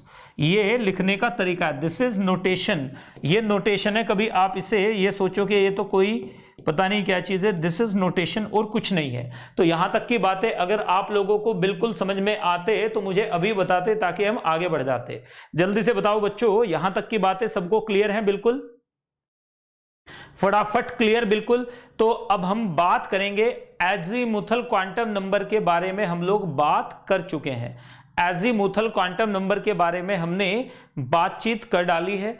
अब बात करेंगे क्वांटम नंबर की। अब क्या एजीमुथल क्वांटम नंबर कभी n के बराबर हो सकता है, सवाल ही नहीं उठता जी। तो नोट कर लीजिएगा, अगर हमारे पास, याद रखिएगा बच्चों ये बात, नोट कर लीजिएगा, नोटी में, यहां पर लिख लो इसे नोटी में हमारे पास क्या हो जाएगा, L max is equal to होता है n-1। L की मैक्सिमम वैल्यू n-1 के बराबर होती है, L की मैक्सिमम वैल्यू n-1 के बराबर होती है। यानी इसका स्लोप हमेशा क्या होगा, नेगेटिव ही हो। ये स्लोप तो हमेशा आप दिख ही रहा है साफ साफ 45 है। यानी इन दोनों के बीच में, L max के और n के बीच में अगर हम ग्राफ बना लें तो हमारे पास क्या आ जाएगा बच्चों, यहां पर देखिए, यहां पर क्या दिया हुआ है हमें, यहां पर दिया हुआ है L max, L की मैक्सिमम वैल्यू, और यहां पर क्या दे दिया है n, यानी एजीमुथल क्वांटम नंबर, एजीमुथल ये प्रिंसिपल क्वांटम नंबर सॉरी। तो वैल्यू, तो हमारे पास कैसा ग्राफ आ जाएगा, L max ये वैल्यू आ जाएगी, आप समझ रहे हैं, ये वैल्यू आ जाएगी। यानी जब n की वैल्यू 1 होगी तो L की वैल्यू 0 होगी, नीचे नहीं जाएगा, कभी आप नीचे ले जाओ, यानी 1। यहां पर देख लीजिए, जब L की वैल्यू मैक्सिमम कितनी होगी, जब L की वैल्यू 0 होगी मैक्सिमम, और जब L की वैल्यू 1 होगी तो यहां पर ये कितना हो जाएगा, 2 हो जाएगा। जब यहां पर L की वैल्यू 3 होगी, ये सॉरी 2 होगी, तो ये कितना हो जाएगा मेरे पास, 3 हो जाएगा। जब L की वैल्यू मेरे पास क्या होगी, 3, ये 2 है, तो यहां पर ये n की वैल्यू कितनी हो जाएगी, 4 हो जाएगी। नोट कर लीजिएगा ये बात। इसका मतलब हमारे पास L max is equal to क्या होता है, n-1। n क्या है, प्रिंसिपल क्वांटम नंबर। यानी ये ग्राफ कभी भी गलत नहीं होगा, ये बात आप दिमाग में डाल के रखिएगा। L max को, L max की बात कर रहा हूं सिर्फ, बाकी कोई क्वांटिटी नहीं। यानी मैक्सिमम वैल्यू ऑफ L, किसी एक पर्टिकुलर शेल के लिए L की जो मैक्सिमम अलाउड वैल्यू है उससे नीचे हो सकती है, क्योंकि n क्या होता है, n अगर कुछ भी वैल्यू दी गई है तो L की वैल्यू 0, 1, 2, 3, 4, 5 कोई भी हो सकती है। तो जितनी अलाउड वैल्यूज हैं वो जरूर याद रखिएगा। चलिए बताइए मुझे फटाफट से कि सर यहां तक की बातें बिल्कुल क्लियर, आगे बढ़ जाते हैं फिर फटाफट नेक्स्ट पॉइंट पे आइएगा बच्चों। इधर देखिएगा, यहां पर हमारे पास यहां पर हमें क्या 2p, क्या हमारे पास बच्चों 1p एग्जिस्ट करेगा? बताइए विच ऑफ द फॉलोइंग, आपसे पूछा जाएगा which of the following subshells can not exist, do not exist, इनमें से कौन सी एग्जिस्ट नहीं करती है, ये पूछा जाएगा आपसे। तो यहां पर देखिए बच्चों कई सारी वैल्यूज दे दी जाएगी आपको, 1s, 1p, 2s, 2p, 3p, 2d, 4p, 4d, 3d, 3f। बताइए इनमें से कौन कौन एग्जिस्ट नहीं कर सकती हैं। तो हमें साफ साफ दिख रहा है, ऐसा क्वेश्चन अगर हमें दे दिया जाए तो हम सबसे पहले एन और एल चेक कर लेंगे, दैट्स इट। बाकी सारी वैल्यूज तो हमें यहां पर पता ही है। देखो हमें साफ साफ दिख रहा है यहां पे n की वैल्यू 1 है और l की वैल्यू 0 है, तो ये तो एग्जिस्ट करेगी। यहां पर देखो n की वैल्यू 1 है, l की वैल्यू 1 है, ये क्योंकि p के लिए l की वैल्यू 1 होती है तो ये पॉसिबल ही नहीं है, इम्पॉसिबल। यहां पर देखो n की वैल्यू 2 है, l की वैल्यू 0 है, तो ये पॉसिबल है। यहां पर देखो n की वैल्यू 2 है, l की वैल्यू 1 है, ये पॉसिबल है। यहां पर देखिए n की वैल्यू 3 है, l की वैल्यू 1 है, ये पॉसिबल है। यहां पर देखो n की वैल्यू 2 है, l की वैल्यू भी 2 है, ये इम्पॉसिबल है। यहां पर देखिए ये पॉसिबल है, यहां पर देखोगे ये पॉसिबल है, यहां पर देखोगे ये पॉसिबल है, यहां पर देखो n की वैल्यू 3, l की वैल्यू 3, ये क्या है? इम्पॉसिबल। इसका मतलब ये शेल, ये सब शेल दुनिया में एग्जिस्ट करेगी ही नहीं, क्योंकि n कभी भी l के बराबर नहीं हो सकता, उसकी औकात हमेशा n से 1 कम रहेगी। ये बात याद रखिएगा, बेटा कितना भी बड़ा हो जाए बेटा बाप से छोटा ही रहता है। तो यहाँ पे प्रिंसिपल क्वांटम नंबर क्या है? बाप है, और जो एजीमुथल क्वांटम नंबर है वो बेटा है, उसी से डराइव किया गया है। तो ये आपके सामने है, इजी पीजी बात, बिल्कुल इजी पीजी, 11 स्क्विजी। जल्दी से बताओ, नोट करते जाइएगा आप लोग। देखो ये बढ़िया है, इंपॉर्टेंट है ये पॉइंट, इसे नोट कर लेना और आगे बढ़ते हुए मुझे बताना कि सर बातें बिल्कुल क्लियरली समझ में आ रही हैं। अगर बात आपको परफेक्टली समझ में आ गई है बच्चों, तो जल्दी से कम इतना करते जाइएगा, क्योंकि ये सेशंस मैंने मिनिमम डिस्ट्रैक्शंस के लिए आपके लिए शुरू किए हैं। तो इनमें आप लोगों की लाइक्स और आप इसे शेयर जरूर करते जाइएगा, बरसती रहनी चाहिए। चलिए जल्दी से नोट करें, आगे बढ़ते हैं।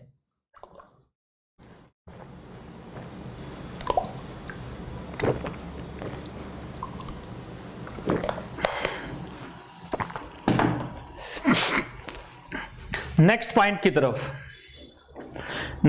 की तरफ एक बार बढ़ जाते हैं। अब बात करेंगे principal quantum number, sorry magnetic quantum number की। किसके बारे में बात करेंगे? मैग्नेटिक क्वांटम नंबर के बारे में। मैग्नेटिक क्वांटम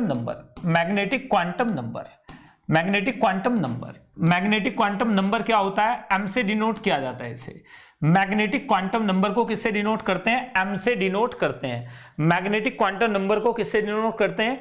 m से डिनोट किया जाता है मैग्नेटिक क्वांटम नंबर को। तो यहां से देखिएगा मैग्नेटिक क्वांटम नंबर हम कैसे लेके चलेंगे? m से डिनोट करेंगे मैग्नेटिक क्वांटम नंबर को। मैग्नेटिक क्वांटम नंबर क्या होता है? याद रखिएगा, जीमन ने इसको प्रपोज किया था सबसे पहले। कैसे प्रपोज किया था? घुटनों पे बैठा था कि नहीं बैठा था, वो उसकी प्रॉब्लम बच्चों, आप समझ गए ना? जल्दी से बताइएगा। यस भाई, इलेक्ट्रॉन है, इलेक्ट्रॉन के ऊपर चार्ज है, ये तो हमें अच्छे से मालूम है। इलेक्ट्रॉन है, इलेक्ट्रॉन के ऊपर चार्ज है और वो एंगुलर मोशन में भी है, तो उसका अपना मैग्नेटिक फील्ड होगा कि नहीं होगा? तो उसका मैग्नेटिक क्वांटम नंबर तो आएगा ही आएगा। भाई इलेक्ट्रॉन है और मोशन में भी है, तो it will behave like a tiny magnet.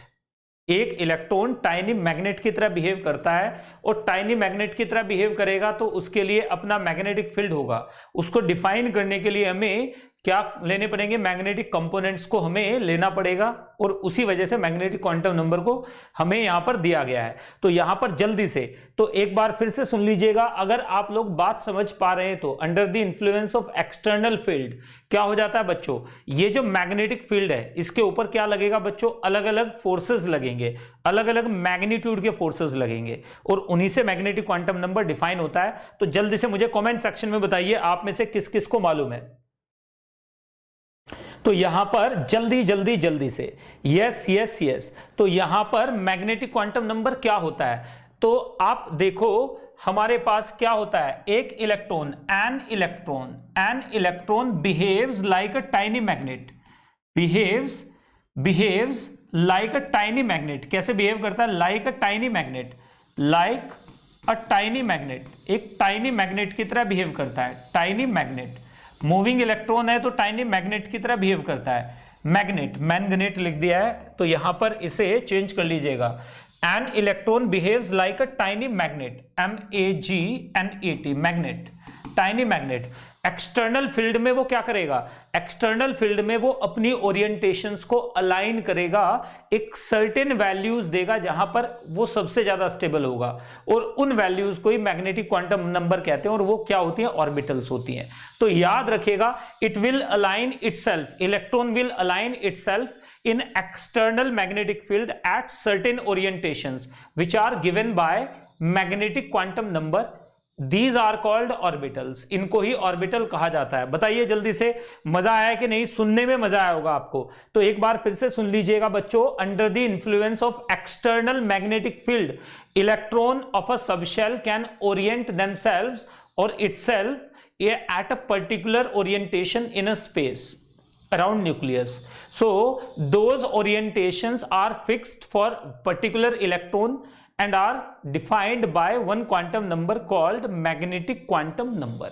ये बात जरूर याद रखिएगा। तो चलिए, मैग्नेटिक क्वांटम नंबर क्या होता है बच्चों? ये प्रेफर्ड ओरिएंटेशंस बताता है। तो नोट कीजिएगा, यहां पर देखिएगा, इन external magnetic field it gives preferred orientations, PREFFE, preferred orientations of electron in external magnetic field, in external magnetic field, external magnetic field के अंदर, external magnetic field के अंदर प्रेफर्ड जो ओरिएंटेशंस होती हैं उन्हें ये देता है। तो याद रखिएगा, it gives number of orbitals around in a subshell. सबसे पहला पॉइंट बच्चों नोट कर लीजिएगा, मैग्नेटिक क्वांटम नंबर क्या होता है? इट गिव्स या it denotes, DENOTES, denotes the number of orbitals simply in a subshell. एक सबशेल के अंदर ये ऑर्बिटल बताता है। सबशेल, एक सबशेल के अंदर ये ऑर्बिटल बताता है। यहां पे याद रखिएगा, for given value of L, for given value of L, एक गिवन वैल्यू ऑफ L के लिए, गिवन वैल्यू ऑफ L, यहां पे याद रखिएगा m इज इक्वल टू क्या हो जाता है हमारे पास? m इज इक्वल टू हो जाता है -L to +L, all values including 0। ये बात याद रखिएगा, दिस विल बी इंक्लूडिंग 0 को इंक्लूड करते हुए, and each value belongs to a particular subshell. Each value, सारी की सारी वैल्यूज जो भी होंगी, value belongs to a particular subshell, belongs to an orbital, belongs to an orbital, not subshell, belongs to an orbital. मैं आपको दिखा रहा हूं, देखिएगा ध्यान से, यहां पर नजर आएगा आपको। अगर मैंने L की वैल्यू क्या ली है? 0, तो M की वैल्यू क्या हो गई मेरे पास? 0, तो S सबशेल हो गया। कितनी ऑर्बिटल है? एक ही ऑर्बिटल है, एक ही सबशेल है। आगे बढ़ जाइए, L की वैल्यू 1 हो गई, तो M की वैल्यू कितनी हो जाएगी मेरे पास? -1 +1 एंड 0। अगर मेरे पास L की वैल्यू 2 है तो M की वैल्यू कितनी हो जाएगी? -2 -1 +1 +2 एंड 0। मेरे पास अगर L की वैल्यू 3 है तो M की वैल्यू कितनी हो जाएगी? -3 -2 -1 +1 +2 +3 एंड 0। आप देख रहे हैं यहां पर हर वैल्यू एक पर्टिकुलर ऑर्बिटल को बिलोंग कर रही है। जैसे ये px को बिलोंग कर रही है, फॉर एग्जांपल ये py को बिलोंग कर रही है, ये pz हो जाएगी। तो z के लिए वैल्यू फिक्स्ड है, ये क्या हो जाते हैं? dz², ये क्या हो जाती है? fz³। नोट कर लीजिएगा, यहां पर ये जो पावर में आ रहा है, जो डिग्री आ रही है x की, y की, z की, वो L की वैल्यू होती है, नंबर ऑफ L होता है। तो जैसे यहां पे क्या है हमारे पास? ये S है, S सबशेल है, तो L की वैल्यू 0 है, तो M भी 0 ही होगा। तो ये यहां पर हमारे पास नोट कर लीजिएगा, px, x की पावर 1 है, y की 1 है, तो इसका मतलब यहां पे L की 1 है। यहां पर देखिएगा, यहां पर dz², इसमें देखिए ये dxy ले लीजिए, ये dyz ले लीजिए, ये dzx ले लीजिए, ये वेरिएबल है। D x square minus y square, ऐसे ले सकते हैं आप। ये तो वेरिएबल है, इनमें किसी को भी किसी के लिए रख सकते हैं, लेकिन ये डी जी स्क्वायर हमने रेफरेंस माना है जी एक्सिस को, तो इसलिए यहां पर डी जी स्क्वायर की वैल्यू, एम की वैल्यू 0 ही होगी, यानी magnetic quantum number, magnetic component of LZ vector क्या रहेगा बच्चों, 0 ही रहेगा यहां पर। तो ये बात जरूर याद रखिएगा। इसमें देखिएगा ये आपको और ज्यादा डिटेल में जाऊंगा तो कंफ्यूज कर जाएगा ये आपको, वरना तो यहां पर Z component of angular momentum यहां पे डिफाइन करके मैं आपको दिखा सकता था। तो चलिए l z is equal to l cos theta है क्या उसमें, लेकिन बियॉन्ड है इसलिए उसके बारे में बात नहीं करेंगे। तो हर वैल्यू आप देखो, एल की जितनी वैल्यूज होंगी एम की उतनी ही वैल्यूज आती चली जाएंगी, एल की जितनी वैल्यूज होंगी एम की उतनी वैल्यूज आती चली जाएंगी। इन क्लासेस की प्रोडक्टिविटी मैक्सिमम होगी बच्चों, क्योंकि यहां पर अगर मैं अभी देखूं लगभग 1 घंटा 18 मिनट में हमने 1 घंटा 15 मिनट पढ़ाई की है। दिस इज वेरी गुड, ये इंपॉर्टेंट बात है। इस वजह से क्लासेस को मैं इस तरह से लेने की कोशिश कर रहा हूं ताकि मैक्सिमम यूटिलाइजेशन हो जाए। आपके डाउट सेशंस में मैं यहां पे रखूंगा क्लासेस के एकदम बाद। तो अब जरा ध्यान से देखिए, एम हमारे पास, एम क्या हो जाता है अगर मेरे पास एम की वैल्यू 0 है, अगर एम की वैल्यू 0 है बच्चों नोट कर लीजिएगा, इसका मतलब कौन सी सबशेल है, एस सबशेल है, ये रहा, यानी इसमें कोई एक ये हमारे पास सबशेल आ जाएगी क्या बच्चों, जहां पर इलेक्ट्रॉन न्यूक्लियस के चारों तरफ स्फेरिकल हो जाएगी। ये क्या हो जाएगी हमारे पास, स्फेरिकल, SPHE, स्फेरिकल, ये स्फेरिकली सिमेट्रिकल, SPHERICAL, स्फेरिकल हो जाएगी। नेक्स्ट पे आ जाइए, अगर m की वैल्यू हमारे पास क्या है बच्चों, -1 है, +1 है या 0 है, तो इन तीनों केसेस में हमारे पास क्या आ जाती है बच्चों, 3 वैल्यूज आ जाती हैं। ये देखिए, ये हमारे पास px आ जाती है, ये हमारे पास py बोल देते हैं इसे, ये px है। सिमिलरली ये हमारे पास क्या आ जाती है, pz। तो ये यानी आप शेप्स भी बता देता है ये, यानी इस रीजन में इलेक्ट्रॉन मिलेगा, इस रीजन में इलेक्ट्रॉन मिलेगा, यानी ये क्या बता देता है, शेप्स ऑफ ऑर्बिटल्स बता देता है, किसी भी पर्टिकुलर ऑर्बिटल की या सबशेल की शेप क्या होगी ये बता देता है। ऑर्बिटल ही बताएगा, सबशेल की तो कोई अपनी शेप नहीं होती है, उसके अंदर जो ऑर्बिटल्स होती है उनकी शेप्स होती हैं। नेक्स्ट पे आ जाइए, ऐसे ही डी के लिए अगर हम लेके चलेंगे तो डी के लिए हमारे पास क्या आ जाएगा, डी के लिए, डी सबशेल के लिए, डी सबशेल के लिए आप देखिएगा जो ऑर्बिटल्स होंगी उनकी शेप्स बता देता है। ये कैसे बता देता है, देखो यहां पर हमारे पास ये 1, यहां पर देखिए ये 2, ये 3, ये 4, ये 5, यहां पर ये पांचों ऑर्बिटल आप प्लीज देखिएगा और बताइएगा मुझे। यहां पर देखो ये हमारे पास आ गया DXY, ये आ गया हमारे पास DXY, ये हमारे पास आ गया DYZ, ये क्या है DYZ, ये हमारे पास आ गया DZX, ये आ गया DZX, ये आ जाएगा DX² minus y square, DX² minus y square, axial orbital है, देखो एक्सिस पे है ये, और ये आ जाएगा हमारे पास DZ²। नोट कर लीजिएगा, दिस इज DZ², ये Z एक्सिस है, ये Z एक्सिस है इस डायरेक्शन में। तो यानी हमारे पास इलेक्ट्रॉन के पाए जाने की प्रोबेबिलिटी कहां पे होगी, यहां पर इलेक्ट्रॉन मिलेगा, यहां पर इलेक्ट्रॉन मिलेगा, यहां पर इलेक्ट्रॉन मिलेगा, यहां पर इलेक्ट्रॉन मिलेगा, यानी इन रीजन्स में इलेक्ट्रॉन मिलेगा, इन रीजन में आप इलेक्ट्रॉन ढूंढ सकते हो, इन रीजन्स में इलेक्ट्रॉन आपको मिल जाएगा बच्चों, बाकी किसी रीजन में इलेक्ट्रॉन यहां पर डी सबशेल के लिए तो नहीं मिलने वाला। देख रहे हैं आप, यहां पर देखिएगा जब इसे सॉल्व करते हैं तो ये हमारे पास कुछ स्पेसिफिक रीजन आ जाते हैं जिनको डी ऑर्बिटल्स कहते हैं। तो यहां पर m की वैल्यूज के लिए आप देखो, m की वैल्यू -2, यहां पर देखो m की वैल्यू -1, यहां पर देखो m की वैल्यू +1, प्लस -1 कुछ भी हो सकती है इनमें से। यहां पर m की वैल्यू क्या हो जाएगी, +2, यहां पर m की वैल्यू क्या हो जाएगी, 0 हो जाएगी। तो ये बात याद रखिएगा, DZ² के लिए तो m की वैल्यू 0 ही लेके चलेगा, क्योंकि Z एक्सिस को रेफरेंस एक्सिस हमने कंसीडर किया हुआ है, Z एक्सिस को हमने रेफरेंस एक्सिस कंसीडर किया हुआ है, Z एक्सिस को हमने रेफरेंस एक्सिस कंसीडर किया हुआ है, तो Z एक्सिस को हमने रेफरेंस एक्सिस कंसीडर किया हुआ है। तो एक बहुत छोटा सा और सेशन लूंगा मैं, जिसमें कल आपको पढ़ाया जाएगा probability distribution curves and electronic configuration. तो लगभग आधे घंटे में इलेक्ट्रॉनिक कॉन्फ़िगरेशन आपको लिखना सिखाया जाएगा, आधे और लगभग 1 घंटे में आपको प्रोबेबिलिटी डिस्ट्रीब्यूशन कर्व्स आधा और 1 घंटा, टोटल 1.5 घंटे में कल ये पूरा फिनिश हो जाएगा बच्चों। Lecture will be uploaded, wait for that. तो थैंक यू वेरी मच। चलिए जल्दी से, अगर आपने अभी तक चैनल को सब्सक्राइब नहीं किया है तो कर लीजिएगा। और भी ढेर सारी इंफॉर्मेशन है जो आप अपने भाइयों बहनों को दे सकते हो। कौन सी इंफॉर्मेशन है बच्चों, नोट कर लीजिएगा।